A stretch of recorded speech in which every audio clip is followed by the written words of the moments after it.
Welcome back to Real Poly Life. And welcome to the first Real Poly Life YouTube video. If you found us from Instagram, thank you for following us over here for the longer form content. I wanted to be able to make things that were not so social media based and things that can have a longer shelf life and just live longer outside of the little box that is Instagram. If you've known me before Real Poly Life, you know that I have a background in vlogging, so this is my jam. Welcome to the page. Hopefully y'all can hear me. You know, we got our mic on today. I wanted to make this video, and you may see some pop-ins from other partners of mine or other people in the poly community as well, because this is a topic we talk about in the DMs and in our private conversations a lot, yet mainstream media has no clue about this part of polyamory. And that is polyamorous friendships and platonic partners and platonic partnerships.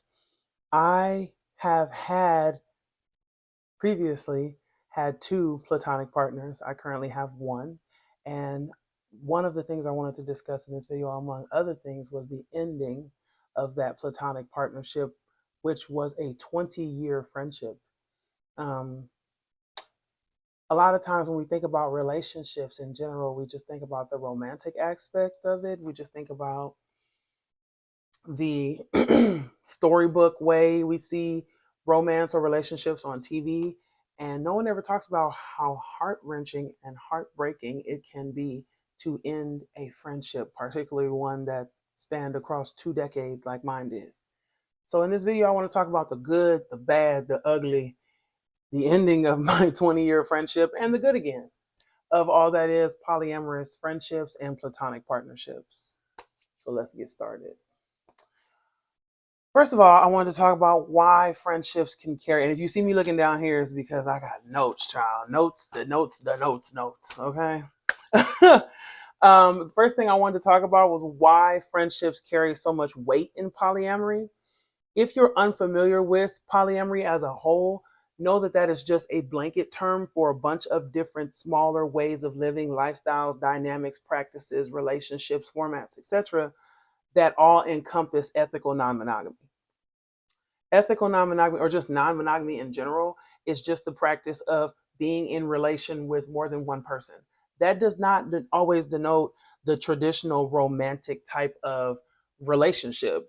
There are very vast other types of relating to people and connecting, which is why most polyamorous people choose polyamory or non-monogamy, because we don't want to be bound down to just the one way of viewing a friendship or the one way of viewing a romantic relationship, etc. There are also different types of polyamory that elevate the level of what a friend can be in your life. One of those is relationship anarchy. If you've ever heard of someone say they are a relationship anarchist, is the type of polyamory where every relationship that you denote as valuable in your life has an equal playing field across your life.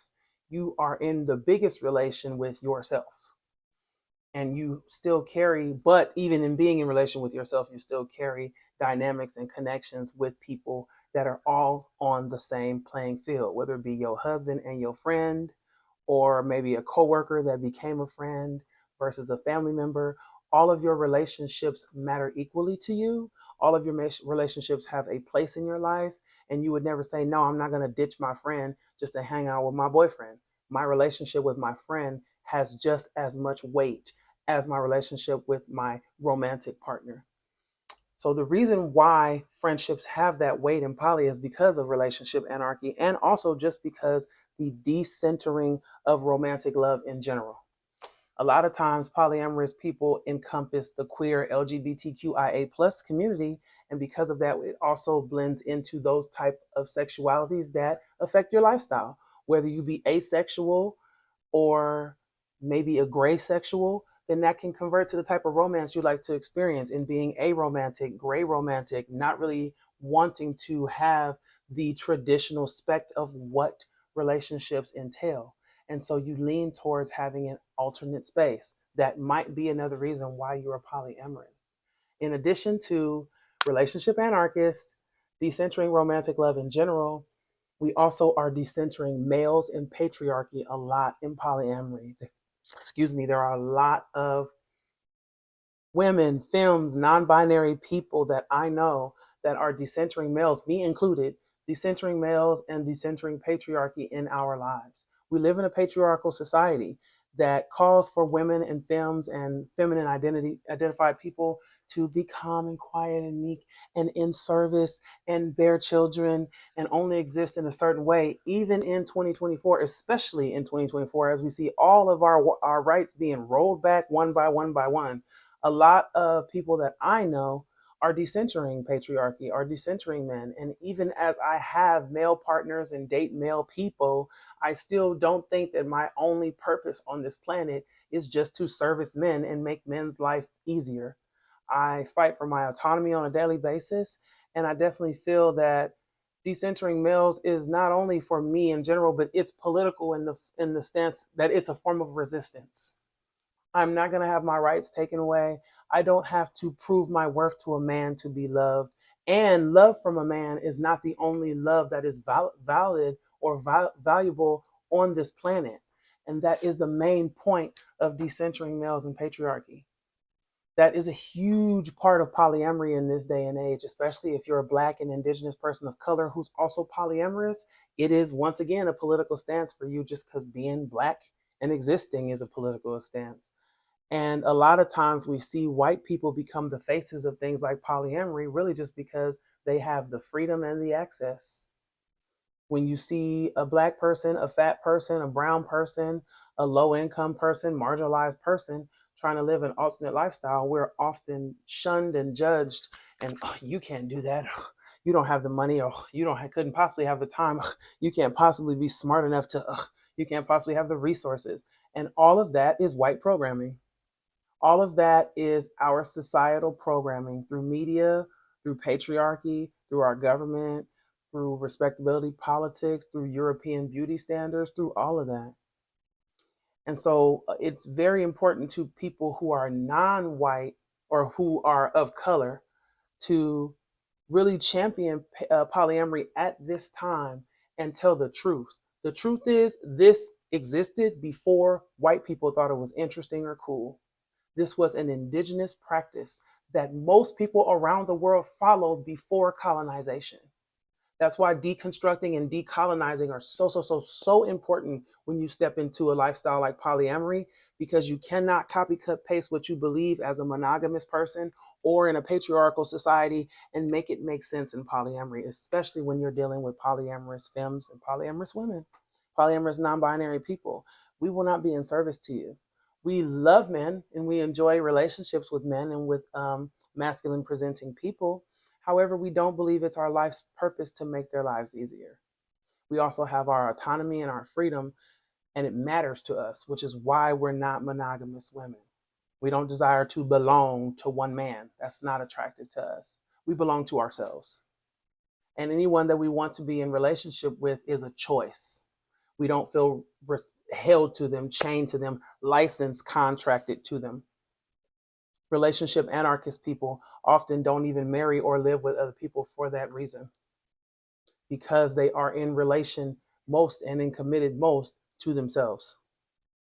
So for these reasons, relationship anarchy being a type of polyamory, decentering romantic love and really making space for other types of love in our life other than just what we see on media, decentering from men and patriarchy. And the final reason, we are just non-monogamous. We're non-monogamous, so we don't deduce people down to the one or my only or this bestie or this, that. There is no one. It's all. Everybody is an addition. Nobody is a replacement.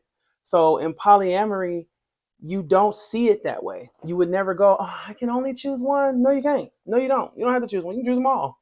As long as you have the capacity for all, you can choose whoever you want.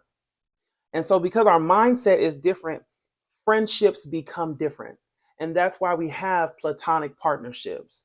We have these different relationship dynamics that denote this is still a person who's just as important to me as a boyfriend that I have sex with would be. Just because they're a girl that I don't have a physical connection with, or a man, even if it's two boys, two men, two women, two theys, two thems, whomever, just because we don't have sex doesn't mean that this relationship is any less important than my other relationships where I am sexually or physically active. That is the importance of a platonic partnership. It's to let people know, hey, hey, hey, this person matters as equally as anything else.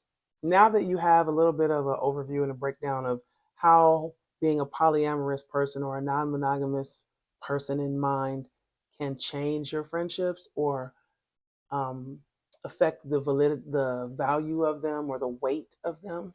Now that you have the basis of why that matters so hard in polyamory, I want to share a story about a former platonic partner of mine who was also a 23-year best friend of mine, who was also my daughter's godmother.